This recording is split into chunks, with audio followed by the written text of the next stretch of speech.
Então, aí abre aqui um parênteses, né? Uma curiosidade, que então nós temos aí os 12 primeiros, só que com a morte de Judas, então está registrado lá em Atos, no capítulo 1, que então os discípulos se reuniram e escolheram mais um para cobrir a vaga de Judas. E esse que entrou no lugar de Judas é Matias. Está registrado em Atos, capítulo 1, a partir do versículo 21. Então, nós tínhamos 12, Judas morre, entra Matias, 13. Seguiu a conta aí? 12, Judas morre, Matias entra no seu lugar. Agora são 13. E vamos ter, a Bíblia também vai falar de mais um outro apóstolo, que é Paulo. Paulo, ele, após a sua conversão, no caminho para Damasco, então ele é comissionado e Paulo é identificado na Escritura como apóstolo dos gentios. Gentios são aquelas pessoas que não são judeus. Então, se você não é um judeu, se você não é uma judia, se você não pertence ao povo de Israel, se você não é descendente de Israel, então você é um gentio. Eu sou gentio. Então, Paulo foi aquele escolhido para levar o evangelho aos gentios. Os 12 ficaram restritos, basicamente, a pregar o evangelho ao povo judeu. Alguns e outros fazem algumas viagens, mas basicamente eles ficam ali. E Paulo vai ficar encarregado de levar o evangelho para os gentios. E Paulo trata do seu chamamento como apóstolo. A gente vai ver isso lá em 1 Coríntios, capítulo 9, versículo 1, no capítulo 15, versículo 8 e 9, e em Gálatas também, no capítulo 1, a partir do versículo 15 até o versículo 17. Então, nesses textos, nós vamos ter ali, então, a confirmação do apostolado, do ministério apostólico de Paulo. Por que Paulo é considerado como um apóstolo? Agora nós vamos entrar aqui nas qualificações. Paulo ele é considerado apóstolo porque havia um critério para que se determinasse quem seria apóstolo. A qualificação de um apóstolo foi esclarecida ou foi colocada por Pedro. Isso está registrado em Atos, capítulo 1, a partir do versículo 15. E ali a palavra vai trazer para nós quais seriam as qualidades que uma pessoa deveria ter para ser reconhecida como apóstolo, para ter o ministério apostólico.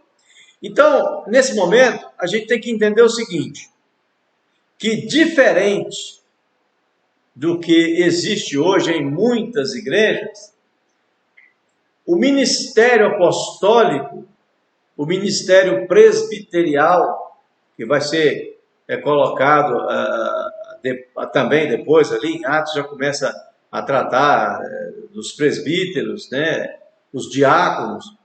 A palavra de Deus ela vai nos mostrar que estas atividades, elas são funções. O que eu quero dizer com isso? Não existe na palavra de Deus uma hierarquia entre estas funções. O que muitas igrejas vão colocar como uma regra de governo eclesiástico hoje. Então o cara ele é obreiro, depois ele é promovido a diácono, aí ele é promovido a presbítero, depois ele é promovido a mensageiro, a pastor, a bispo e apóstolo, né? Tem aí alguns apóstolos espalhados por aí. E é justamente isso que eu quero deixar claro aqui. A palavra de Deus nos mostra que não havia essa hierarquização entre as funções eclesiásticas. Lá em Atos nós vamos ver isso registrado, havia os apóstolos, e aí eles elegem 7 diáconos, que tinham a função de cuidar da área social da igreja, de servir às mesas. E os apóstolos se restringiram à pregação e ao ensino e à oração. Veja que os apóstolos faziam esse trabalho, mas como a igreja estava crescendo, ficou difícil, e não era prático, então eles falaram, não, vamos eleger então pessoas que se encarreguem desse ministério. Mas os apóstolos não estavam numa posição de superioridade diante dos diáconos. Os diáconos foram eleitos para um fim específico, assim como os presbíteros. Depois também nós vamos ver a instituição do presbiterato, e a gente percebe que, na verdade, tanto os apóstolos quanto os presbíteros trabalhavam juntos, está registrado em Atos, né? Então, houveram reuniões em que está registrado que estavam presentes apóstolos e presbíteros, e eles trataram de assuntos referentes aos problemas da igreja. Então, por que presbíteros? Aí vem o pulo do gato. Por que foram eleitos presbíteros? Porque o ministério apostólico, ele se encerra com o apóstolo Paulo. Então, os apóstolos foram morrendo, já estavam velhos. Lembrando que o Novo Testamento ele começa a ser escrito já no final, quase ali em meados do início, no final do primeiro século, já meados ali do ano 100. Então, alguns deles já estavam morrendo, já estavam bem velhos. E aí, então, se eles não instituíssem essas lideranças, a igreja ia ficar sem uma continuidade. Então, eles elegem aqui presbíteros, não apóstolos. Veja a diferença. E aí aqui nós vamos tratar agora dessa diferenciação. Por que eles elegeram presbíteros para fazer o trabalho que era feito pelos apóstolos, ou seja, a pregação, o ensino, e não encarregaram outros apóstolos, não nomearam outros apóstolos? Bom, com a morte de Judas, está registrado em Atos capítulo 1, quando eles foram levantar, fazer o sorteio lá entre os discípulos, né? Surgiu a questão, bom, então quem é candidato a cobrir a vaga de Judas? Então Pedro ele traz algumas qualificações para que aqueles que iriam concorrer pudessem tê-las ou não. Então veja bem, quais seriam essas qualificações?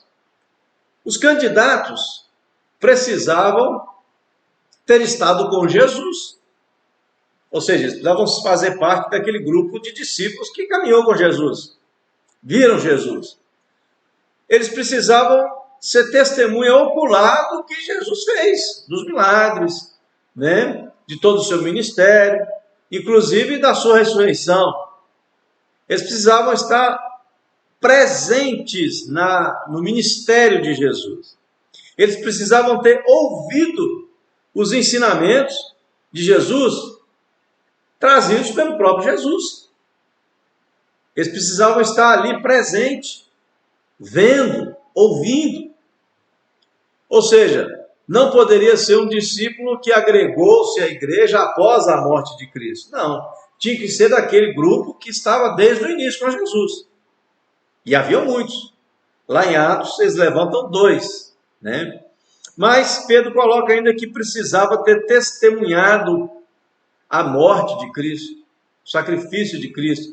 Por que esses 500 não se candidatavam? Porque ali, com certeza, haviam pessoas que chegaram depois, né? Mas viram a ascensão de Cristo aos céus. Então, em Atos 1, é elencado uma série de qualidades que um candidato a cobrir a vaga de Judas deveria ter.